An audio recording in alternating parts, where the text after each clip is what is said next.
Ça va venir. Allez, je recommence. Bonjour à tous. Je suis ravie de vous accueillir pour cette 9e édition du rendez-vous SI Client dans ce haut lieu de l'Ovalie. Avant de commencer, je voudrais faire un petit clin d'œil. En 2012, pour ceux qui étaient parmi nous, nous étions une petite centaine à l'époque. Ah, j'ai plus de fiches. Bon, je vais le faire sans fiches. Allez, c'est parti. Nous étions une petite centaine. Et à l'époque, lors de la plénière d'ouverture, notre dessinateur nous projetait avec humour dans un stade pour 2023. Nous avons 5 ans d'avance sur sa prédiction. Je tenais à vous remercier une nouvelle fois pour être présent aujourd'hui. Je vais récupérer mes fiches quand même, on ne sait jamais. Voilà, merci. Vous êtes de plus en plus nombreux chaque année. Et comme vous le voyez à l'écran, un grand nombre de clients et partenaires sont présents aujourd'hui. 19 nouvelles entités sont parmi nous aujourd'hui. Bienvenue aux 6 nouvelles régions, au port de Bordeaux, ainsi qu'aux nouvelles EF clientes et partenaires. Tout au long de cette journée, comme vous le verrez, nous allons revenir sur les réalisations et les réussites de l'année écoulée, mais aussi très largement, nous allons nous projeter grâce aux perspectives offertes par le projet Nouvelle Ère. Je laisse maintenant la parole à Jean Guédira, directeur général adjoint Accès Réseau, qui va vous présenter la nouvelle politique commerciale de SNCF Réseau. Je vous souhaite une très belle journée. Profitez de ce beau lieu. Merci. Bonjour à tous et à tous. C'est bizarre comme, comme sensation. Vous invitez à un stade de rugby en pleine Coupe du Monde de foot. Bon, c'est un peu décoiffant, c'est un peu original, mais c'est SNCF Réseau. On est là où on ne nous attend pas pour vous surprendre, pour innover. Le 21 juin est aussi une date importante, c'est la fête de la musique, c'est l'été, c'est France-Pérou, c'est le résultat du tribunal de Bobigny pour la grève, mais bon, ça c'est moins drôle. Voilà, donc c'est une journée importante et c'est aussi le rendez-vous, votre rendez-vous client SI. Alors quelques mots sur moi parce qu'on m'a demandé, hop là, de me présenter, on me connaît pas encore. Donc je suis le directeur général adjoint accès au réseau. Je viens du groupe. J'ai été une dizaine d'années chez Keolis. J'ai été président d'EFIA quand EFIA est passé du giron SNCF au giron Keolis. J'ai été 4 ans TER en Languedoc-Roussillon. J'étais 4 ans Intercité. Donc la partie client, je pense que je la connais assez bien. Il y a quelques mois, j'étais plutôt dans ceux qui rouspétaient parfois contre réseau, contre les difficultés qu'on avait pour tel ou tel tracé de sillon ou telle information. Quand Patrick Jeantet m'a proposé de prendre ce qui sera demain la direction générale client et services, je me suis dit, voilà, c'est intéressant maintenant de passer de l'autre côté et d'essayer d'apporter la vision client au sein des SNCF Réseau. Donc, je ne vais pas vous parler de Nouvelle Ère, qui est la nouvelle organisation des SNCF Réseau, le nouveau projet et la philosophie des SNCF Réseau, parce que le coup d'envoi, ça sera le 10 juillet, quand toutes les instances représentatives du personnel auront été consultées et auront émis leur avis. Donc, on doit respecter ce calendrier. Ce que je peux juste vous dire, c'est que au sein de cette nouvelle vision, la future direction générale client et services joue un rôle important et j'ose dire central. On va passer d'accès réseau à client et services. Vous voyez, il y a un changement culturel fort. J'espère que ça ne sera pas qu'un changement de mots, mais que ça se traduira dans les faits et que vous aurez le sentiment que les choses évoluent et les choses bougent. Moi, ce que je souhaite faire avec vous, c'est co-construire ensemble notre relation client. Vous avez plein d'idées, vous avez plein d'envies, et je pense que c'est ensemble qu'on pourra arriver à améliorer les choses, à faire que le business pour SNCF Réseau soit florissant, que le vôtre également. Donc ce que j'attends vraiment, c'est ces échanges réguliers. Ils sont nécessaires. Vous nous apportez votre vision pratique et pragmatique. Et c'est souvent le risque que l'on peut avoir d'être un peu déconnecté des choses. En, en SI, il y a beaucoup de grands projets. Alors, je crois qu'il y a des stands qui sont prévus et vous pourrez aller voir ça.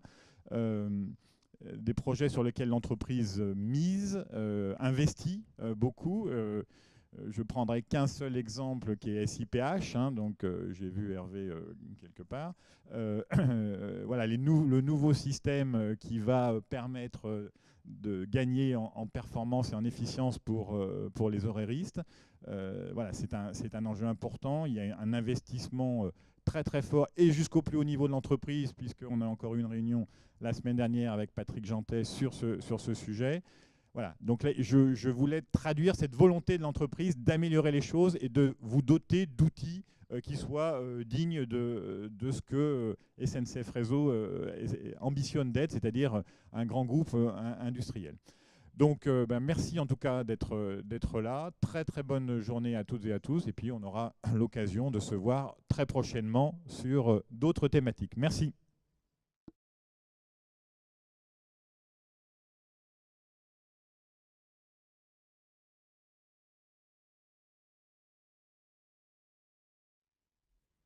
Bonjour. Bonjour à toutes et à tous. Ravi de vous accueillir. Quand je me retourne, je vois ces fauteuils vides, mais c'est 20 000 places. Et si je réfléchis bien, les utilisateurs du système d'information de SNCF Réseau sont 60 000. Donc vous en êtes, mais mis bout à bout, je pourrais avoir 3 stades pleins de toutes les personnes qui au quotidien utilisent le système d'information de réseau. Donc c'est quelque chose qui nous engage énormément. Et très clairement, cette journée est importante pour moi puisqu'elle nous permet de vous présenter de manière concrète les avancées, les ambitions que l'on a pour accompagner la stratégie de réseau au service de ses clients. Alors la stratégie, donc, elle se développe sur 2 aspects, hein, sur le réseau le plus en plus performant, dans sa structure, dans son maintenance, dans son développement, et également par les services que l'on peut mettre là-dessus pour faire plus de trains dans cette partie-là. Sur cette grande ambition, le système d'information donc construit des solutions pour les utilisateurs internes, pour ses clients, avec, si je le résume, 3 grands axes très forts. Le premier, et je reprends l'exemple que Jean a présenté, c'est que les métiers cœurs sont en train de se doter d'outils industriels performants qui sont des outils interactifs, des outils qui vont industrialiser encore plus les cœurs de métier de SNCF Réseau. C'est le cas de SIPH pour la production horaire, c'est le cas de la GOC, la gestion des circulations, c'est le cas de la maintenance et demain le cas de l'ingénierie. Donc ce sont des grands projets de transformation parce qu'ils vont porter les processus cœurs au service des objectifs de la stratégie. Le deuxième axe, c'est un axe qui est un peu souterrain mais qui est essentiel à mon sens, c'est valoriser la donnée comme un asset stratégique du réseau. Nous sommes un gestionnaire d'infrastructure. La connaissance de la structure du réseau, de son état, de son usage sont essentielles pour développer des analyses et des solutions qui sont ouvertes et de plus en plus accessibles en co-construction.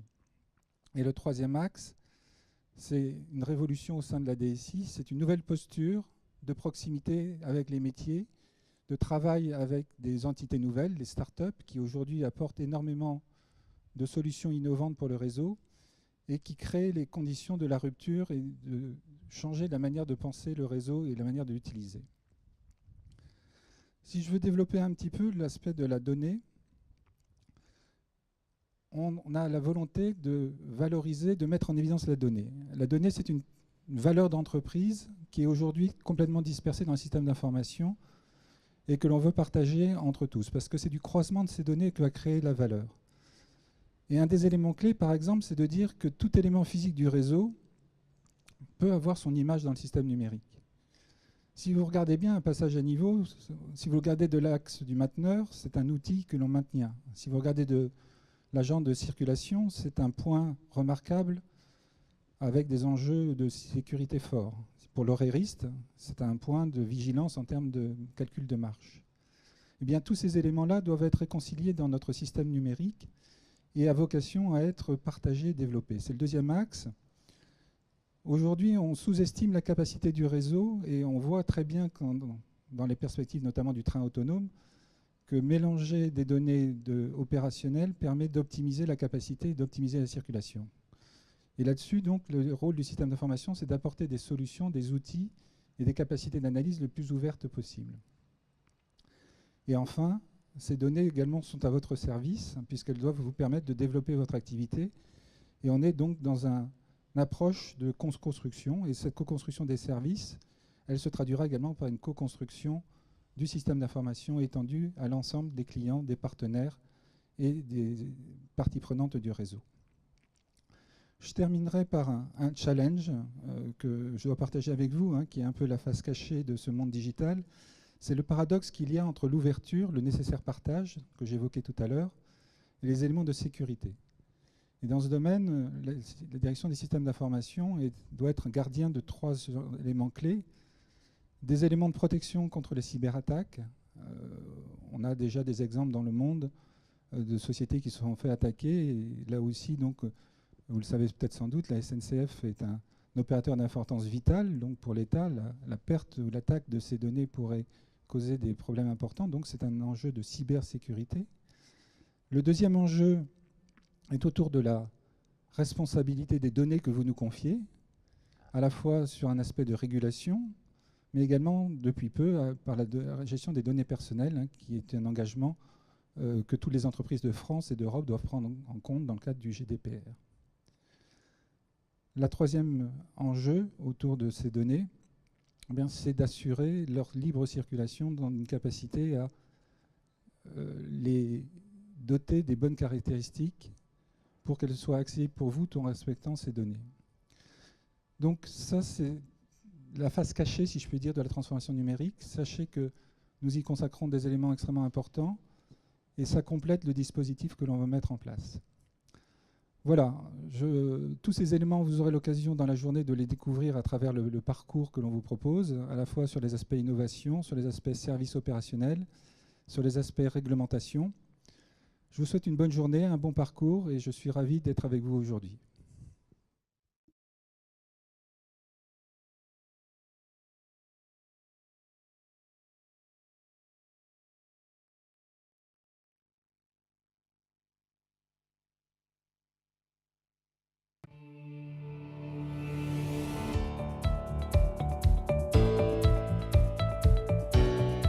Alors, je voudrais tout d'abord souhaiter la bienvenue à tous nos clients, entreprises ferroviaires, à nos partenaires, aux autorités organisatrices, en particulier aux régions, car c'est ensemble et pour vous que nous travaillons tous les jours.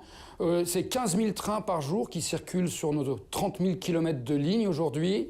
C'est 5 millions de voyageurs, 250 000 tonnes de marchandises, donc c'est considérable. Et notre premier rôle, c'est bien évidemment de réussir au quotidien la circulation de ces 15 000 trains. Un réseau de performance, qu'est-ce que c'est? C'est un réseau qui permettra de faire passer plus de trains sur nos voies existantes et qui permettra de les faire passer mieux, c'est-à-dire une meilleure qualité de service, une reprise d'activité plus rapide s'il y a des incidents et une diminution bien évidemment des nombres d'incidents. Alors une première innovation pour illustrer mes propos, c'est par exemple un nouveau système de signalisation, de contrôle-commande des trains sur la ligne à grande vitesse entre Paris et Lyon. La technologie d'aujourd'hui nous permet de mettre plus de trains, c'est-à-dire de diminuer l'écart entre deux trains. Donc ça va nous permettre, par exemple, sur Paris-Lyon, de passer aujourd'hui 13 trains par heure à 16 trains par heure. Ça va nous permettre aussi donc de repousser la saturation de cette ligne de 20-25 ans. Et tout cela en investissant, je dirais, en centaines de millions d'euros, alors que si on crée une nouvelle ligne, pour cause de saturation, on parle évidemment tout de suite de milliards d'euros. Dans les zones denses, en particulier la région parisienne, mais pas que, l'ambition est encore plus importante parce qu'aujourd'hui, on sait que l'espace public est restreint et donc construire des nouvelles lignes est quasiment impossible ou très difficile. Les nouvelles technologies, elles aussi vont encore nous aider avec, par exemple, ce projet qu'on appelle Nexteo. Ce projet Nexteo va nous permettre de quasiment automatiser nos trains. Et donc, même chose, d'augmenter la capacité de 25-30%, c'est-à-dire 25 à 30% de trains en plus sur les mêmes lignes. Ça va nous permettre aussi, évidemment, d'améliorer la qualité de service, car ces systèmes sont beaucoup plus souples, beaucoup plus réactif. Et donc, en cas d'incident, on peut repartir beaucoup plus rapidement. On peut remettre le système en marche beaucoup plus rapidement. Et donc, on va améliorer la ponctualité, la fiabilité du système, sa robustesse. Alors, le digital a un impact important sur la signalisation, sur le contrôle-commande. C'était l'exemple de Nexteo ou de notre projet sur Paris-Lyon. Mais le digital est aussi une véritable révolution dans notre capacité à mieux maintenir, à maintenir moins cher, mais aussi à maintenir, je dirais, juste à temps, hein, c'est-à-dire une maintenance prédictive, une maintenance par laquelle on intervient juste avant l'incident, mais uniquement quand nos composants commencent à avoir des problèmes. Pour cela, on va utiliser des capteurs sur l'ensemble du réseau fixe, mais aussi des capteurs embarqués. Alors ils existent aujourd'hui déjà, on a par exemple le TGV Iris 320 qui ausculte les 2700 km de ligne à grande vitesse et en gros tous les 15 jours, 3 semaines, on a une auscultation complète de tout notre réseau à grande vitesse. Deuxième volet, c'est l'intelligence artificielle. Avec ces milliards de données qu'on va récupérer chaque jour, on va pouvoir, avec des logiciels d'intelligence artificielle, analyser les signaux faibles que l'ensemble de ces données nous donne. Donc c'est la combinaison des deux, capteur, intelligence artificielle, qui va nous permettre de faire de la maintenance prédictive, et donc ça veut dire une maintenance juste à temps, c'est-à-dire juste avant les incidents, et moins onéreuse. Alors, l'ouverture à la concurrence est évidemment un événement majeur. Alors, elle existe déjà, puisque l'ouverture à la concurrence dans le domaine du fret s'est fait en 2005. Et donc, depuis 2005, les équipes de SNCF Réseau s'efforcent d'écouter leurs clients, entreprises ferroviaires de fret, pour améliorer leur qualité de service. Évidemment, nous faisons ça en toute équité, c'est-à-dire que chacune des entreprises ferroviaires est considérée comme telle, et que nous, évidemment, nous ne préférons aucune entreprise ferroviaire. Vous êtes toutes nos préférés.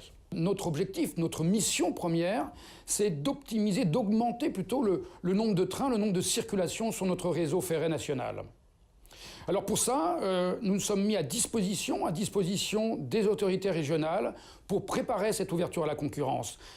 D'abord en leur fournissant, ou on va leur fournir toutes les données nécessaires sur le réseau, sur l'état du réseau, de telle manière à ce que lorsqu'elles organiseront des appels d'offres, elles pourront le faire en toute connaissance de cause et les entreprises ferroviaires pourront proposer des réponses qui tiendront compte de l'état réel du réseau, et c'est extrêmement important.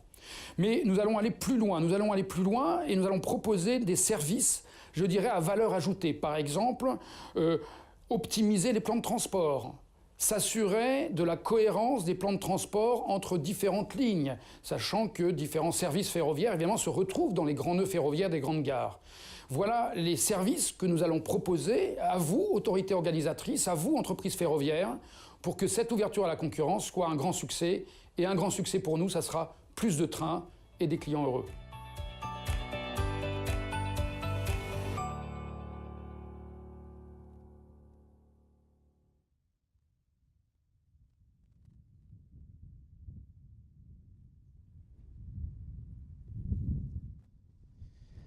Bonjour. Non, ça fonctionne.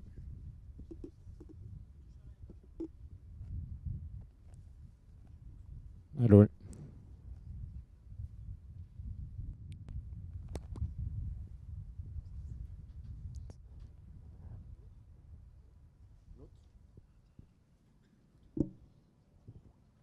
Oui, bonjour. Oui, c'est bon. Merci. Donc bonjour à tous et à toutes. Je suis ravi de pouvoir participer à cette journée, à cette plénière. Évidemment pour partager avec vous les enjeux du programme Robustesse de SNCF, mais pour deux raisons essentielles. D'abord parce que, comme vous l'avez entendu au départ des interventions, premier sujet, on met le client au centre des préoccupations. Et effectivement, quand on parle des attentes des clients et qu'on regarde les attentes des clients, derrière le prix, la première attente, c'est effectivement la qualité de service et la régularité.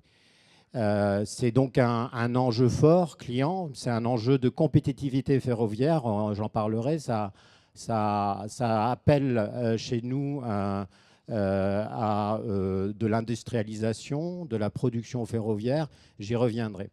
Deuxième raison, parce qu'on va parler de SI le rendez-vous de cette journée va mettre effectivement en lumière quelque chose qui est très important dans le processus de la robustesse, c'est que quand on parle de production, d'industrialisation, Rémi Berthoud l'a dit, ces procédures doivent être appuyées par des outils performants pour effectivement pouvoir délivrer le résultat attendu. Hop, là, ça fonctionne. Oui, oui. Donc, pour vous présenter le contexte du programme H00, le programme Robustesse, l'entreprise a pris un virage important en 2017. Et le virage était le suivant. On avait beaucoup travaillé sur la sécurité comme un des fondamentaux, enfin comme le fondamental de SNCF. Et en 2017, fin 2017, il a été véritablement décidé de prendre un virage dans la transformation de l'entreprise et de placer les deux autres fondamentaux que sont la robustesse et l'information voyageur au même niveau que la sécurité. Alors pourquoi le programme H00 finalement au départ, des résultats de production qui étaient plutôt mitigés. La régularité était en baisse, alors que c'est la première attente des clients et des voyageurs. C'est aussi un niveau de satisfaction très hétérogène auprès des autorités organisatrices. Et puis, les présidents de SNCF Mobilité et SNCF Réseau, Guillaume Pépi et Patrick Jeantet, avaient commandité un rapport d'expertise confié à des experts sur la robustesse. Ce travail avait démarré et le rapport était délivré. Il y a eu effectivement derrière des incidents que vous avez pu que vous connaissez à Montparnasse, Montparnasse 1, Montparnasse 2, qui ont mis je dirais au premier plan, devant de la scène, ce sujet de production. Donc dommageable pour l'image de l'entreprise, mais qui a aussi mis en évidence des points de fragilité dans notre production. Alors, 4 causes racines au départ, à la naissance du programme H00. D'abord, un volume de travaux colossal. On parle de 3 milliards d'euros de travaux en 2018. Quand on réalise ces travaux dans des zones denses comme la région parisienne, c'est effectivement quelque chose qui se prévoit, qui s'anticipe. Donc, ce contexte tend la production. On a aussi des attentes et des comportements des voyageurs qui évoluent. Je citerai l'impatience des voyageurs sur le niveau de la production. On a aussi des incidents qui peuvent arriver sur le réseau, comme des voyageurs qui, bloqués, ouvrent les portes des trains et décident de descendre dans les voies. Donc on a ce comportement qui évolue et donc que nous devons impérativement prendre en compte.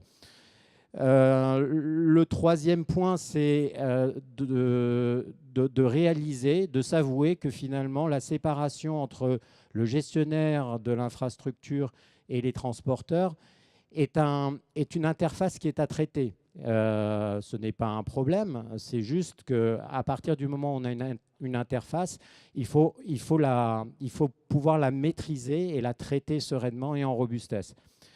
Et au final, ça nous renvoie aussi à nous-mêmes. Quand on parle de production ferroviaire, on est dans une production industrielle. Il y a une série de standards, de fondamentaux qui sont à appliquer et sur lesquels on a encore certaines fragilités et qu'on va chercher à traiter. Donc l'ensemble de ces causes étant relativement profonde, le programme H00 est né pour transformer l'entreprise. Alors, quand je dis transformer l'entreprise, ça ne veut pas dire que le programme est là pour faire à la place des entreprises ferroviaires ou de SNCF Mobilité ou de SNCF Réseau. La valeur ajoutée du programme, c'est de venir apporter du lien au niveau des interfaces et de pousser à ce que ces interfaces soient le plus maîtrisées. Alors, quand est-ce qu'on aura réussi? On aura réussi d'abord quand on parlera de robustesse comme de la sécurité. J'ai dit qu'il était au même niveau que la sécurité avec Information First, donc ça c'est un vrai enjeu. Il sera réussi quand nos processus industriels seront standardisés. Nous sommes convaincus qu'il existe des standards qui viennent au-dessus de tout, comme dans toute entreprise industrielle. Ces standards s'appliquent à tous. Alors, il y a une liberté, effectivement, derrière de la manière dont on les applique, mais il y a un niveau minimal de standards qui sont essentiels pour utiliser le bien commun qu'est le réseau. On aura réussi lorsqu'on aura la capacité de garantir ce qu'on a promis aux clients, c'est-à-dire bien le prévoir, mais aussi derrière pouvoir le délivrer. Lorsqu'on aura un indice de confiance dans la prévision de ce qu'on va délivrer, on travaille énormément sur la conception et la simulation, j'y reviendrai. Et lorsqu'on aura une maîtrise des aléas qui viennent perturber cette production. Donc les objectifs qu'on a, à la fin de l'année, c'est 90% de taux de ponctualité des trains au départ. On est actuellement à peu près 79%. L'objectif de 2018, c'est de rendre robuste la conception du service annuel de 2019.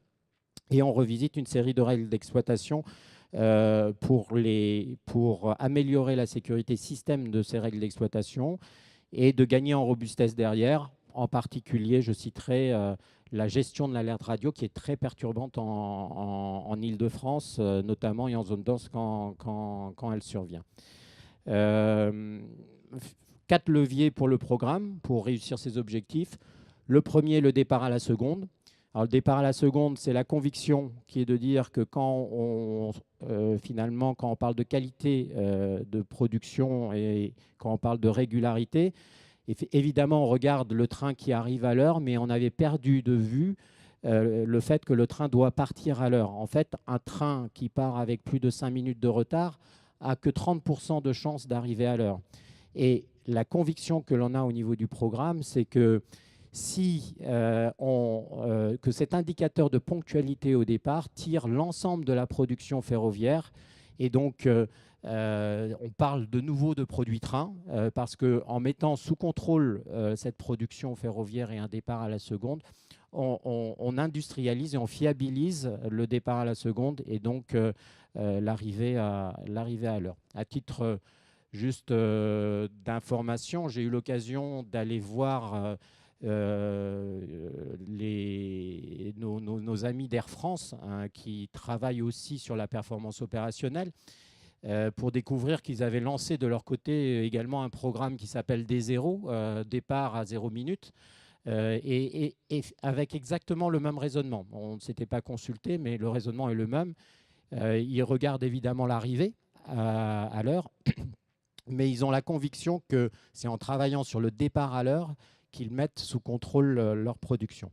Le deuxième pilier, le deuxième levier, c'est la conception-simulation. Évidemment, la production le jour J pour que le train parte à l'heure, c'est fondamental, mais il faut également que le plan de transport, les ressources, les moyens, le matériel, tout ça soit conçu de manière à être robuste et à résister aux aléas. Il y a le volet simulation qui est important, de manière à pouvoir soumettre ce plan de transport à un stress test, à venir voir dans quelle mesure il est capable de supporter des aléas et comment il se comporte face à ça. Sur ces deux piliers, évidemment, je reviens au sujet de l'outillage et du SI. Pour nous, c'est absolument fondamental sur ces deux piliers en particulier, que les démarches qui sont lancées, qui sont managées, pilotées par les activités, par les transporteurs, par les directions de SNCF Réseau, par les équipes sur le terrain, soient appuyées par des systèmes d'information performants, des outils qui permettent de superviser, des outils qui permettent de concevoir, des outils qui permettent de simuler. Donc, c'est un enjeu fondamental. Nous sommes en pleine réflexion autour du SI du produit train, c'est-à-dire l'ensemble des actions qui amènent à ce que le train parte à l'heure.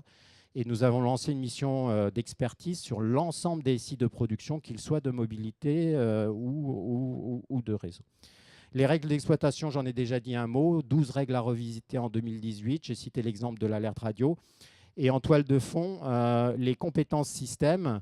Alors, les compétences système, je vais juste dire que pour appuyer la démarche, évidemment, tous les leviers sont importants, mais pour nous, le plus important, c'est qu'on parle de robustesse, enfin que ça rentre dans la culture de l'entreprise d'une manière beaucoup plus forte.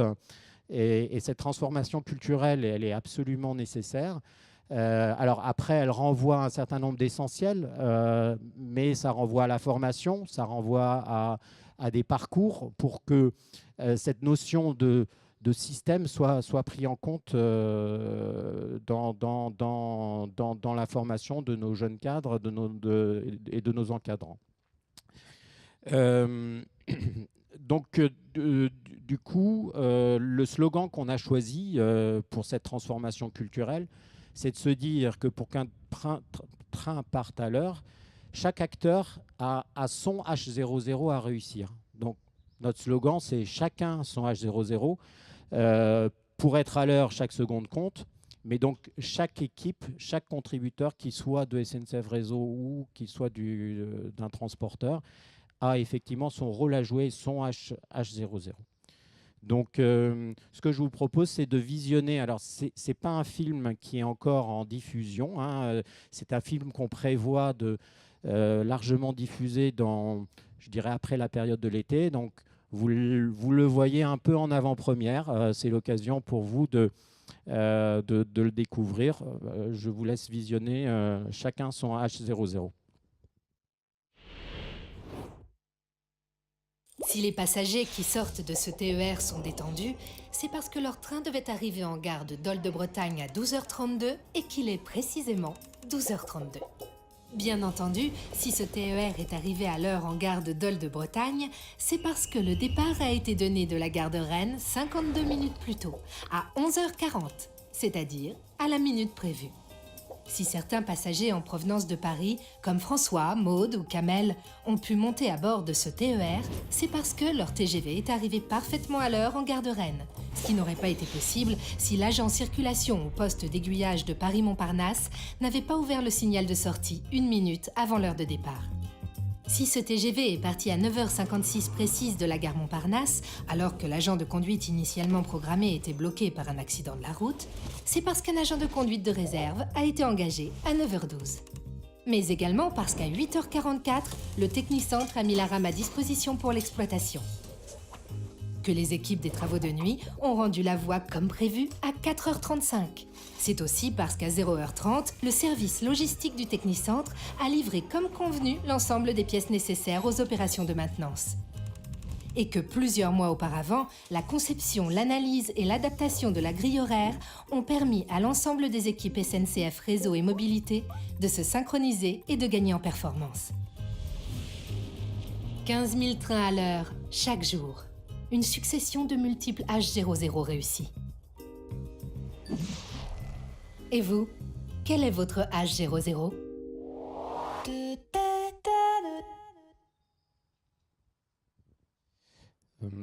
Voilà, donc vous voyez bien que la multiplicité des acteurs et de la chaîne, qu'ils soient de réseau ou des transporteurs intervenant dans la production, est importante.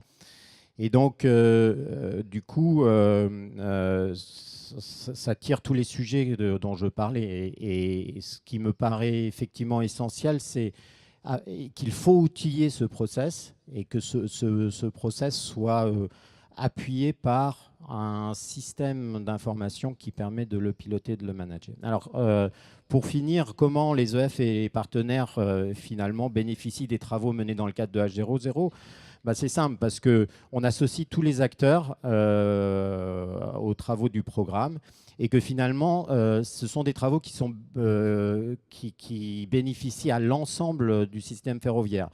Les règles d'exploitation, quand elles sont améliorées, elles s'appliquent à tous. Le renforcement de la culture de la robustesse s'applique à tous. Le travail sur la planification des grands complexes, Patrick Jeantet l'a dit, les nœuds ferroviaires, ce sont vraiment des sujets importants. Multitransporteurs, avec le rôle que joue SNCF Réseau dedans. Ce sont des sites qui sont effectivement contraints avec une série de règles. Donc le travail que l'on fait sur la planification, la production dans ces nœuds et complexes ferroviaires est un enjeu fort de robustesse. Donc, et évidemment, l'industrialisation des nouveaux modes de fonctionnement, c'est absolument essentiel pour nous, vous l'avez compris. Voilà, je vous remercie de votre attention.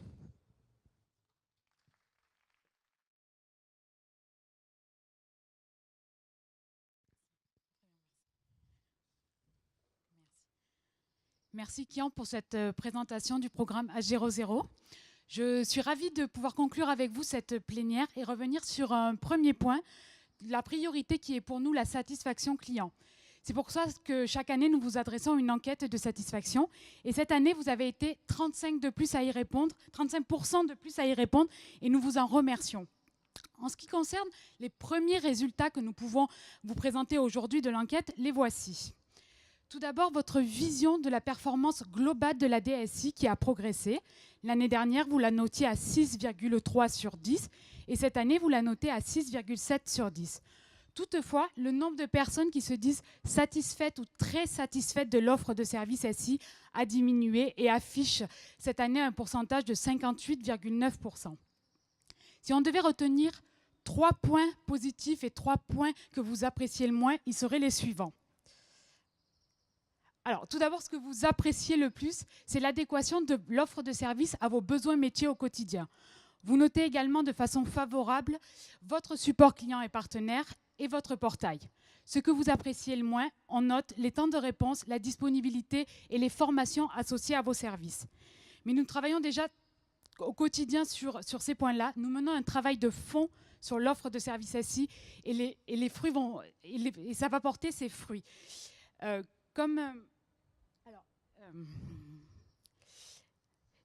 vous avez pu le voir tout au long de la plénière, le travail que nous menons va s'inscrire dans une nouvelle ère à la fois commerciale et une nouvelle ère également pour l'offre de services SI. Et c'est comme ça qu'ensemble, nous allons arriver à transformer nos SI.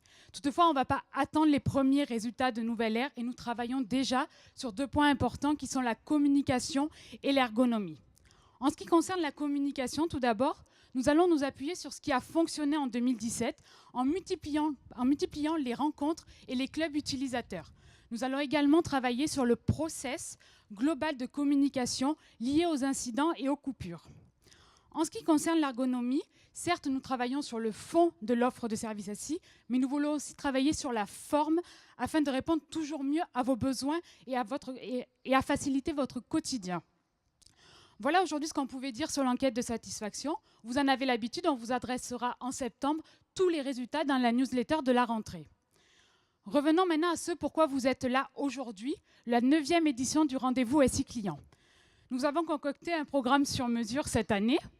Vous retrouverez, comme chaque année, les stands et les ateliers qui viendront ponctuer la journée, mais vous retrouverez également 4 temps forts à ne pas rater. Tout d'abord, le Salon des innovations. Donc, ce Salon des innovations, vous avez peut-être pu le croiser, il est au salon officiel, il se tiendra toute la journée. Vous aurez l'occasion de découvrir en live quelques-unes des innovations menées par SNCF Réseau. Autre temps fort qui se tiendra ici même en fin de matinée, la table ronde des grands témoins.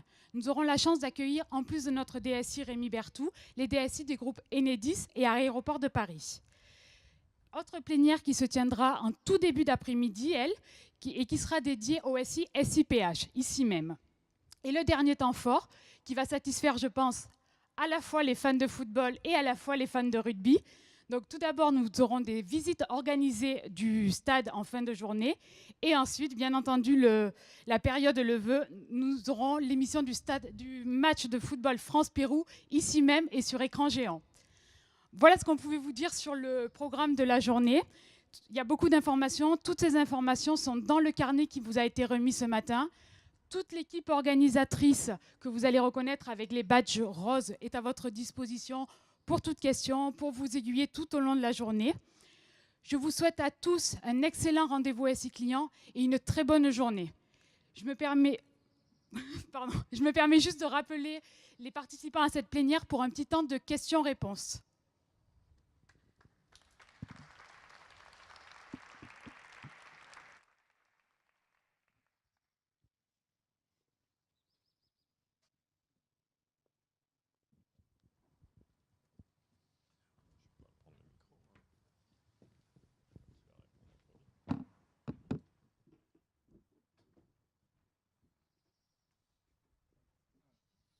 Alors, est-ce qu'il y a des questions ou vous avez hâte de commencer à travailler? Ouais, ouais. Sinon, on vous fait une petite chanson. Une danse, non, alors là, non.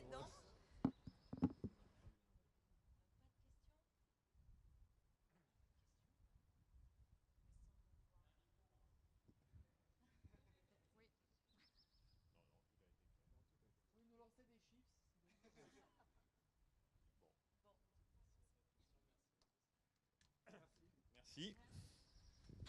On est bien évidemment auprès de vous pendant cette journée et donc disponible pour échanger librement toute la journée. Merci, bonne journée, bonne présentation.